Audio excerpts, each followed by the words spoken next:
Perimenopause is full of surprises, hot flashes, mood swings, changes in your body that leave you wondering what's happening.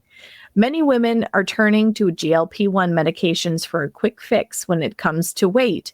But is it really a fix or a quiet crisis?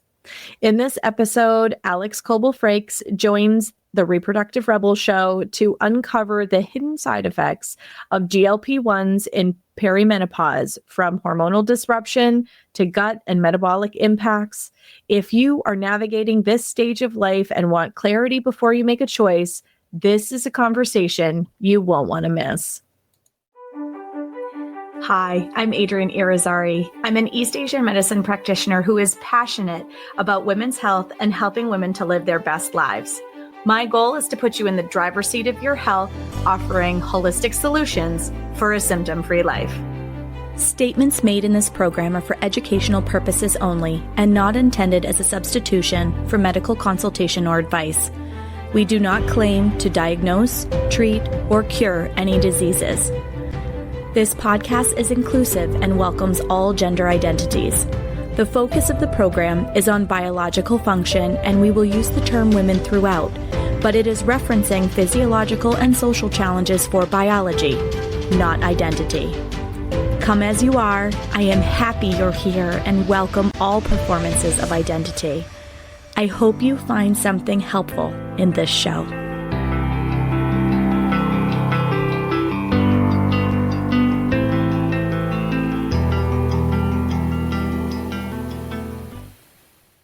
Welcome back to another episode of the Reproductive Rebel podcast. I am so excited to be joined by Alyx Coble-Frakes today. Thanks for coming on the show, Alyx. Thank you. I'm so excited to be here. We're going to have such a fun time. I love when I have these screening conversations and I'm like, I wish this person lived right near me because I feel like we would be besties. Alyx is one of those people. She has an amazing mission with the work that she's doing. She has incredible energy. So now I need to stop talking so that people can find out just how lovely you are. So tell the people who you are and what you do. Thank you so much again for having us. I'm just really excited for the conversation today. So I'm Alyx. I'm an accidental period entrepreneur. So when I was 10 and they asked me what I wanted to be when I grew up, I never thought I'd be working in women's health, but I'm really excited to be here. I started out working in the horribly kind of wonderful, sometimes world of weight loss in 2015. So I worked with a weight loss company that I have a lot of big feelings about now, but I was 23 at the time. And it kind of got me into like the world of really being more conscientious with what I was eating and what I was thinking about, especially as the world is changing, our food supply is changing. You know, there's so many things that can impact the way that our bodies are. And so I was excited to kind of get spun in that direction. And then in 2018, I opened up a health coaching practice. That was my first foray into business for myself.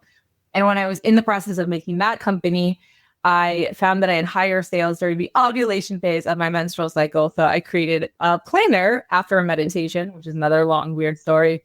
But I created a planner for women to work with their menstrual cycle to increase their productivity.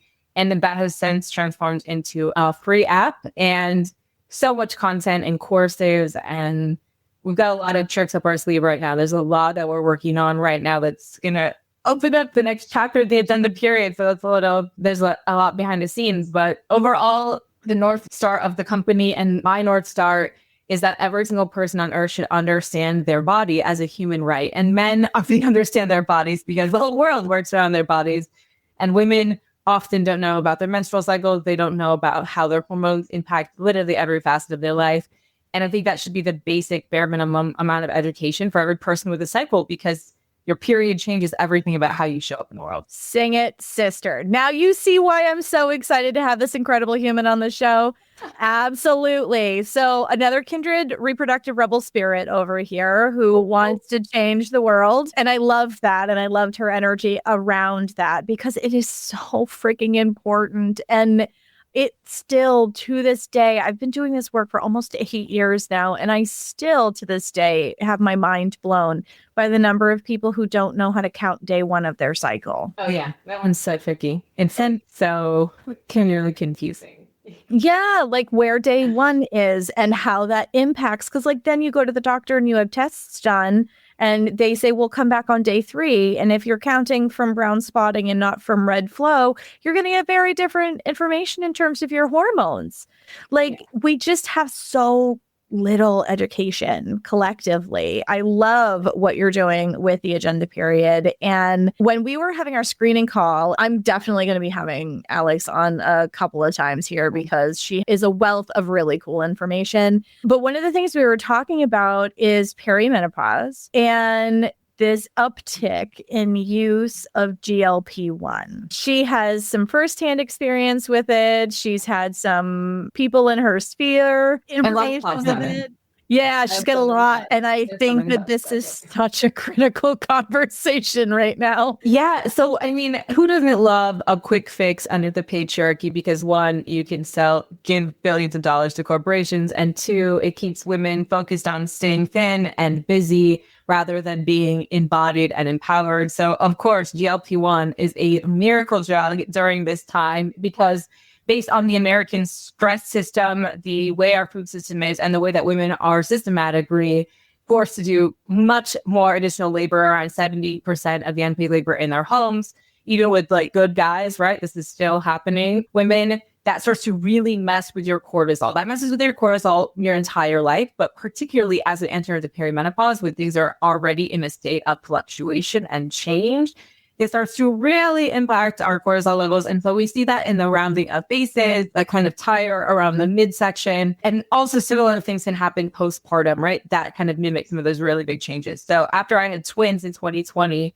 by the time they were 2 years old, the stress from the lack of support and just the difficulty grasping onto any of the tools I even had for myself, I was up 75 pounds plus from where I am now. My face just looked like someone pumped air into my cheeks. Like I didn't even think I was eating that much. I was just like insanely stressed out. And it was a really, really tough time. So luckily, the work that I've done prepared me to kind of bring myself back to that, back through that journey. And then where I was at close to goal weight, I got interested in GLP-1s. So I was like, well, this really, because I have struggled personally with a lifetime of binge eating, losing and gaining those same 20 pounds, which come to find out, I just am neurodivergent. And it's very common with neurodivergent women to have binge eating as one of those compensatory mechanisms for stress. And so I understand it now, but I didn't quite understand all of those pieces at the time. And I was like, I wonder if this will make my food chatter go away. I'm not really looking to lose a ton of weight, but I'm just interested to see how it feels. And this feels like an important moment in time to try it out. So I took GLP-1s for about 6 months. And in that time, I lost 10 pounds because, like I said, I was already at a pretty frame. But I started noticing some other gynecological things that I hadn't heard people talking about. So I started getting multiple UTIs a month, multiple yeast infections a month. Sex started to be less comfortable. I was experiencing more dryness, almost like some of the things that you think about. And this was before I discovered I was like really tipping into perimenopause. But I'm like, these are some of the things that are kind of already associated with perimenopause. And I was like, is there any research on this? Because I keep hearing that everything's so safe with the menstrual cycle. And there's not a lot of great research, but I did see some conclusive research on what they're calling Ozempic vulva. I think they prefer that they causes atrophy in the vulvar region because of what it does to estrogen. It can really cause dryness. And so I was thinking to myself, they're putting this for women who typically are already reporting low libido, vaginal dryness, incontinence, urinary tract infections. And so that's someone who was experiencing those things before the drug. I wasn't experiencing any of that before taking the drug. And so then I kept like, that really made me go down that rabbit hole. Like, wow, we are doing some terrible things for women's health. I've seen some not so great research around the bone and muscle density and what that can do and what that can impact on the exercise side. And when we look at the whole puzzle, I'm left thinking, I'm pretty sure that this drug was tested and based around men's bodies, because these are not really good side effects to be dealing with, especially if you're already on the precipice of divorce, if you're on the precipice of issues in your marriage, and then you're taking a drug that does make you more thin at the cost of like tanking your entire libido. So that's like my blunt, and I'd love to take it in any like direction that you want to go from there. But those are my thoughts. I think Ozempic is bad for women, and we're not. And I'd love to ring the warning bell. I think most women are going to find out fully until like they're a couple more decades down the pipeline in this direction, because people are so ecstatic with the results they're getting. Well, oh God, there's so much to unpack there. Yeah. So you are going into a phase of life where you're already starting to experience dryness, and you not being quite in that position yet and going from no symptoms to symptomatic is really profound, because I see a lot of women who are using the Zepbound or the Ozempic, and they're like, oh, I've never been able to lose this weight, but their bones are getting more fragile because their body isn't absorbing things the same. And they don't have all of the minerals and nutrient building blocks that they had before. And like, it's like this compounding thing. So you already are losing bone density and muscle mass after 35 anyway, but it's gradual. Yeah, So this now is expediting that process. Exponentially expediting this process. And I'm not saying there aren't people who aren't taking it and they're working out. I mean, when you have the muscle tug on bone and you're creating that strain on your bones and your muscles, you're building, right? But there's a lot of people who are using this as I'm really frustrated with my meno belly, but I've been exercising all wrong and I don't know that I have been, because that's a whole conversation. Like, you have to drive up cortisol and then you can't lose the weight anyway. Yeah. Correct. And so, like, if we were to educate people about how their bodies changed in a more meaningful way going into this phase of life, would as many people turn to this? Maybe, maybe not, because we have this quick fix kind of culture. And honestly, there's nothing about women's bodies that is a quick fix. Like, we don't, at any stage of life, we do not lose weight quickly. We do not put muscle on quickly. Like, we have to really work at stuff like that because of the chemistry that we hold with all of the hormone symphony that we go through every single month that is in alignment with the lunar cycle. When we're getting into this transition, we're already sensitive to cortisol. Now we're going to further throw off our body chemistry with this GLP-1. And that drug raised my cortisol. I could just, like, looking back, because I was having a stomach ache almost every day. Riding in the car for any length of time was uncomfortable because, like, the belt would press right on your stomach, which must get inflamed or something like funky happening from taking the GLP-1. Like, it was just, if I didn't eat immediately in the morning, I would almost throw up from nausea. Like, I'm like, this is not, yeah, I lost 10 pounds, but I gained the pounds back, but my body just recalms in a different way because I work out all of the time. And the thing that is so crazy is my body is now the same weight that it was the first time I had to go on a diet in high school, because it was just the wrong size. I was just too fat, right? 160 pounds. The number doesn't really matter, except for to say our body has got a set point. Your body has got a range where it feels comfortable. Yes. And that will fight to return to that for, I guess, my whole life, because literally this is the size I was at 16. It looks different from dairy children. Like, the composition is different, but it's the same mass, because that was a set point where my hormones were healthy. My cycle was normal. I was working out. And I am stronger than I ever was in high school, because now I focus on staying strong. I ran 2 miles today. Normally I do a 4-mile loop, but I don't want to be late for the show. You know? So, like, it's stronger than it's ever been. I'm eating the foods that are working for my body. I'm seeing exercise as a mental health exercise. And damn, I wish someone could have just told me that when I was 16. It would have saved me decades of heartbreak. Oh my gosh, yes.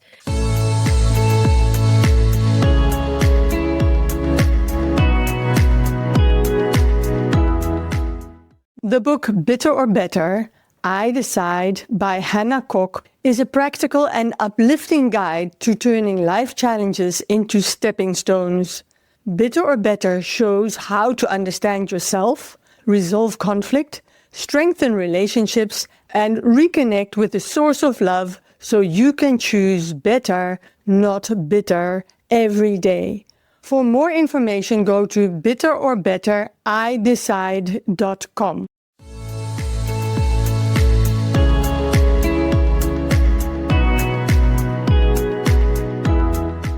And it's so true. Like, I have a very similar set point. I used to kickbox when I was in my 20s, and I did martial arts. So like I wasn't a slouch. I wasn't sitting on the couch. I wasn't binge drinking and eating like garbage, like none of that, because I was competing and I was really aware of what was going in my body, both food in my mouth as well as different kinds of exercise in order to be able to be competitive. And I weigh similar to what I weighed then. And I am stronger and I'm healthier and my cycles are better now than they were then, because I didn't know how to exercise in alignment with my cycle. I didn't know how to do things in alignment with this change in our hormone picture all throughout the month, and being able to work in alignment with that rather than against it makes all the difference in the world. So, I feel like people who turn to the quick fix of a GLP-1 could really benefit from,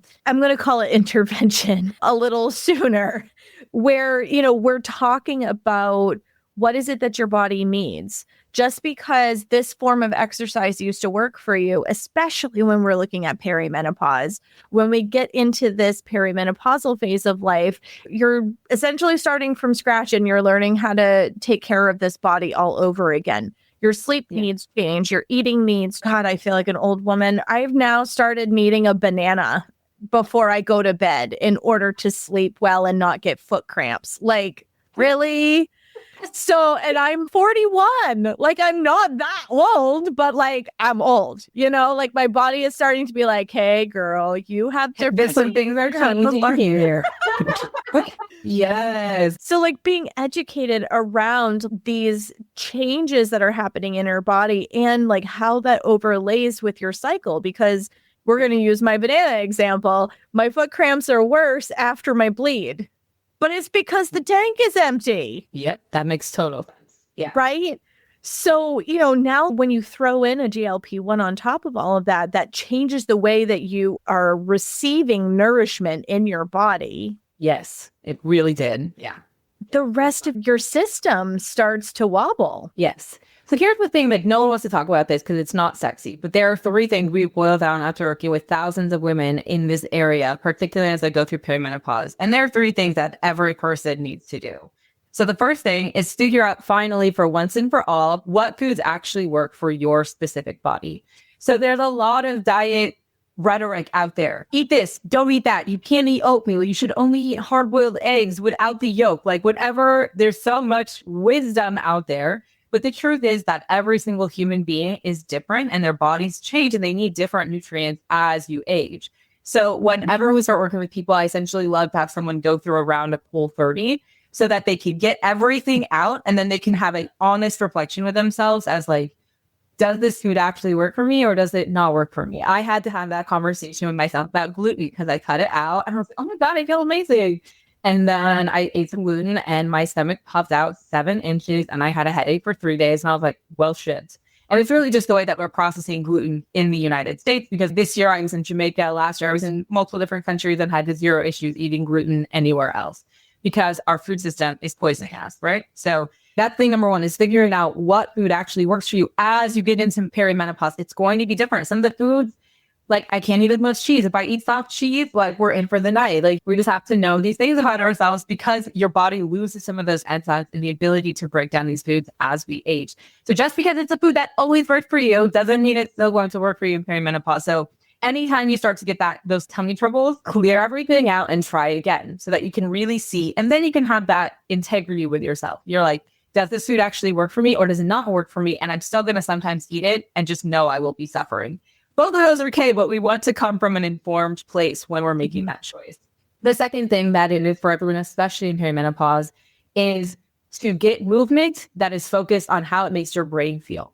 So for so long, we used movement only to punish ourselves, to make ourselves smaller, which always makes women pick exercises that don't really fucking work for us, especially in the different phases of our cycle. Yeah. So it's about testing this out as a theory for your brain and emotional health, because of the way it pumps dopamine into the system, like especially as our levels of estrogen are changing, getting more dopamine in healthy ways, not from alcohol, because that also really screws up your endocrine system. I'm so sorry to tell you, but really getting dopamine in healthy ways is going to help you maintain as much clarity and sanity as you move through perimenopause as is totally possible. And then the last thing that everyone has got to do to stay healthy in perimenopause, and this is one that people don't like to talk about, is you have to check out your health ecosystem, because this happens to women. I will someday probably study the scientific correlation better. The people in your health environment are either going to contribute to you being fit and well, or for you being sick and unhealthy. Women do so much unintentional caretaking that in bad health ecosystems, we see the cortisol pile up. We see the weight load up on our physical frame. We see the stress from not being able to take care of ourselves and being forced to take care of everyone else's nervous system. That should not be happening if you live with other grown adults. So if you have a husband or a partner and you're very, very far away from your health, that is a really great indication that there's a sickness inside of the health ecosystem. You could also look like maybe you've got a job that is not working for you anymore. That cortisol is going to show up on your physical body. And I am all for the body positivity and fat liberation movement. And those clues to us indicate other things that are wrong with our system when our frame is carrying far too much that lead to cancers. They are indicative of diabetes issues later in life, heart conditions, renal failure. We know all of these things. This is not about being a size 2. This is about being a size that works for your longevity. And so when you're holding so much on the frame, I always say, let's talk about your most intimate and romantic relationships. What's going on there? Because we see it all the time when women leave, they talk about the post-divorce glow up. That relationship was causing so much cortisol that it was holding extra weight in your physical body, probably to keep you safe. Yes. Well, and not only do we put weight on in that safety mechanism, but fat converts really easily to energy when it's held in the abdomen. So it's super inconvenient, but it's adapted over time in order from an evolutionary perspective to keep us alive. And if you get pregnant, it's going to suck you right from there. That's why I think I got pregnant with twins. At that time, from my toxic relationship, I had extra pounds to spare. And I was like, hey, this is very supportive for pregnancy. Mm-hmm. And if you are moving out of that time of your life in perimenopause, then it's really that time to think, like, is this a relationship where I can get and stay healthy? And if there's something there, that's perimenopause. I call it like the pro-self during our first half of our cycle, and the pro-social and then the pro-self. In perimenopause, we spend more and more of our time in our pro-self orientation. So that's why you're going to get more irritated with a partner disrespecting you, more irritated with a job that's not working, more irritated with what your government's doing. Hell yeah, be pissed off about that, right? Like, we're just going to get more irritated because, like, we're turning into our own system and recognizing how sick we are because of the years of people pleasing, the years of not tending to our own health needs. And so this is really that wake up call for women in midlife. It's not because you're going crazy. You're getting clarity on what's no longer working for you. And that includes oftentimes some of those most important relationships. So that's like our third pillar. Like, you have to clean up after you work. You get some like energy back from working through your food and movement issues and conundrums. Then you have to clean up the emotional house that you're living in as well. Oh gosh, that one's so important. And there's not nearly enough value placed on how important that one is, because that is where a lot of, I'm a fire breathing dragon, I'm crying about everything, why do I feel so unstable? Like, these are statements I hear all the time. And it has to do with exactly this.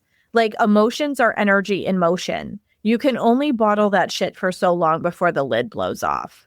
And when it comes to perimenopause and the estrogen veil is lowering, there's less and less ability to keep the lid on that bottle, and it just pops open. And honestly, you physically cannot keep the lid on that bottle, because this is where we get cortisol dysregulation and other kinds of dysregulation, because we have a large amount of our sex hormones that are made in our adrenals. And when we're going through this transition and our ovaries are coming offline and more reliance is going to our adrenals, like, women are the ones that experience adrenal fatigue. Men don't, because 97% of their sex hormones are made in their testes and only 3% in their adrenals. They can handle a massive amount of stress and sleep deprivation before it starts to affect their health at a chronic level. Women are not built that way. We are not little men. And like you had said at the outset of the episode, there's so much of the research that is done like as if we are little men, and it's just not accurate.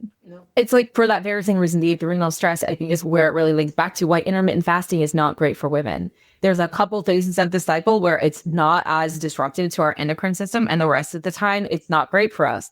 cold plunge. That's not great for women all of the time. It's great at particular times in the cycle, but not all of the time, because we are not little men. We are not little men.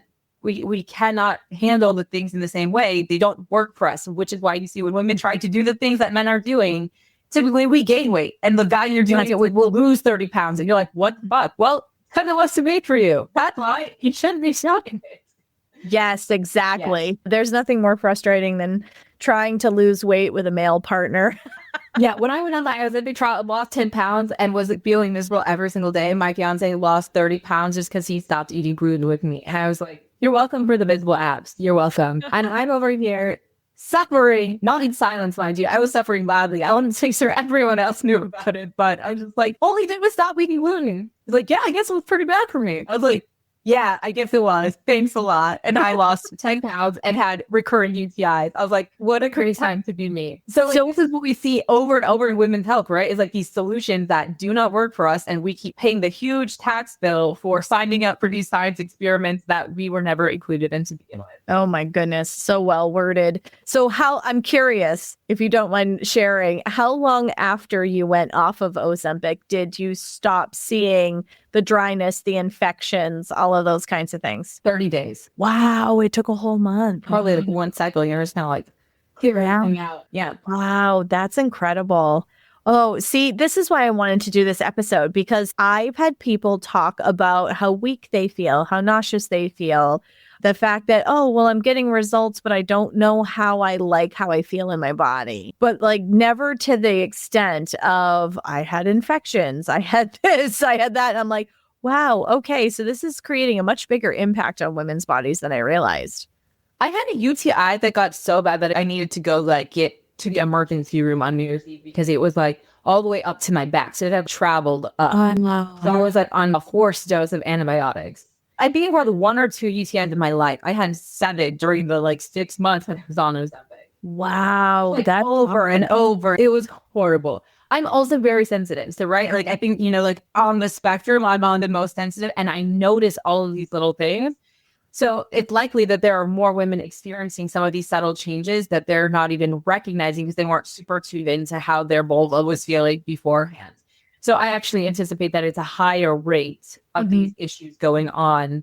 But again, especially with that audience demographic that keeps getting channeled, they're having more UTIs anyway, right? Just as that time of life, as estrogen changes, that lead to rising bacteria levels in our urethra, all of these different things with perimenopause. So some women may be experiencing that and not recognizing how much it's contributing by the GLP-1. Well, and as a Chinese medicine practitioner, this makes total sense to me. So I don't need a study to tell me why that would happen. When you're more yin deficient, meaning the substance that your body is made up of, the fluids that your body is made up of, when there's less of that, it's like when you need to put radiator coolant in the car, and without the coolant, you start to steam and then the engine will overheat.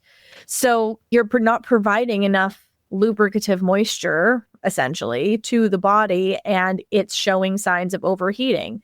Infections are a sign of overheating, night sweats, again, all things that are typically seen in perimenopause. But yeah, I'm sure nobody's making that connection. That is wild. Yeah, it was really crazy. So I'm glad I ran the experiment, and it's not one that I'll ever do again. And so that's really the truth is it's easy to be out of shape, but once you're really in that good shape where you want to be, it's a lot easier to maintain it. So it's about getting there when you can, and then working to maintain that and understanding that doing movement that feels good to you is a lifelong project. Eating in a way that makes you feel nourished, that's a lifelong project. Only having space for people in your life who respect you, that's a lifelong project. Girl, that one's hard. That one is so hard, but it is the last words of health ecosystem. And it's something that is particularly hard for women because of how we're socialized. So these conversations really help to normalize that for folks. So thank you for hosting today. Oh, goodness. Well, I was actually going to ask if you had a final thought to leave our audience with, and how can they find you? Because this was such an incredible conversation. Check us out at theaddendumperiod.com. That is a clearinghouse for all things period power. So check that place out. And then my final thought beyond the one I already said is you are not crazy. You are cyclical. We live on a period planet. That's what I call it. The planet has 4 seasons and 13 moons, just like women. There's a feminine essence here. And the thing that has made us feel so discombobulated is being disconnected from the truth of what our bodies are supposed to do, the truth of who we are. And so reclaiming that is hard and it's worth it. And it's almost like a spiritual practice of coming back to the body over and over again. So you can do it. Here's the invitation. Just keep coming back to yourself one cycle at a time. Oh, I love that. Thank you so much for joining us today, Alyx, and sharing your wisdom and your firsthand experience. And like I said, Alyx is amazing, and I'm definitely going to have her back for another episode. So until next time, everybody. Thank you for joining me for another episode of Reproductive Rebel. Reproductive Rebel is recorded by certified peri-steam hydrotherapist and acutonics practitioner, herbalist, and Chinese nutritional therapist, Adrienne Irizarry of Moon Essence LLC. If you are interested in setting up an appointment for one-on-one support, ordering from our store, or checking out our course offerings, visit our website at moonessence.life. Be sure to subscribe to our newsletter and get insider information on upcoming events and offerings. Join the conversation.